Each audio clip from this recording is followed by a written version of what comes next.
السلام عليكم، ازيكم؟ لو عندك بنوته وداخله على مرحله المراهقه، في الفيديو ده هقولك تتعاملي معاها ازاي وتعلميها ايه. رقم واحد، علميها تفتخر ان ربنا خلقها انثى وانها مش ضعيفه ولا حاجه، وانها مش لازم تكون زي الراجل وتساوي نفسها بيه علشان تعرف تعيش كويس وتكون قويه. ربنا خلق الرجل والمراه، مفيش حد احسن من التاني، كل واحد ليه دور اللي ربنا خلقه علشانه بيأديه. قولي لها ان ربنا كرم المرأة وخلاها دايما مسؤولة من الرجل الموجود في حياتها، سواء اب او اخ او زوج او ابن. علميها الكتالوج بتاعها اللي ربنا خلقها بيه، واللي مش هترتاح الا لما تعيش بيه، علشان مش اي حد يقول اي حاجة تلاقيها راحت وراه.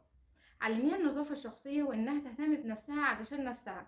عرفيها التغيرات الجسدية والنفسية اللي بتحصل في الفترة دي علشان ما تأثرش على نفسيتها وتبقى مكسوفة من شكلها. ابعدي عن النصائح والمحاضرات الكتير، وطبعا ابعدي عن الزعيق والضرب والنقد، حوليه لاقتراح. يعني ايه؟ يعني بدل ما تقولي لها الطرحه دي وحشه قوي عليكي، قولي لها ايه رايك في الطرحه التانية، متهيألي هتكون احسن.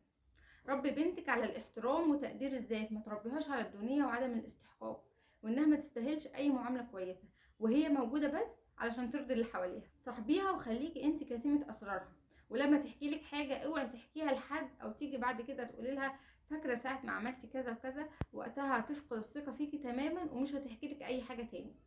علميها كمان ما تحكيش اسرارها لاي حد. علميها ان الانوثه مش باللبس الضيق والميك اب، وان جسمها غالي مش اي حد ينفع يشوفه.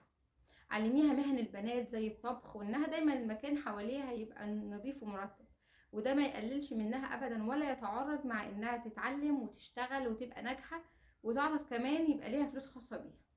حاولي تتعرفي على صاحباتها وتعزميهم عندك في البيت، ده هيحسسها بالاهتمام والفخر، وفي نفس الوقت هتتعرفي على صاحباتها وتعرفي هما كويسين ولا لا.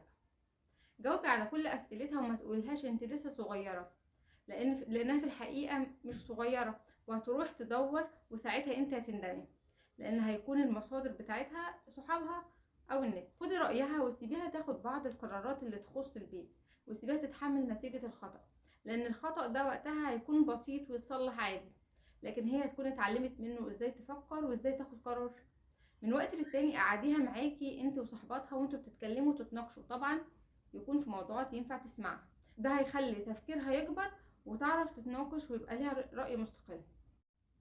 اتكلمي معاها عن طبيعة المشاعر في الفترة دي، وان طبيعي جدا تنجذب للجنس الآخر، ولكن مفيش حاجة اسمها حب في الفترة دي، ده بيبقى مجرد انجذاب وإعجاب. ولما بتكبر بتقول هو أنا ايه اللي كنت بعمله في نفسي ده، وايه اللي كنت بفكر فيه ده.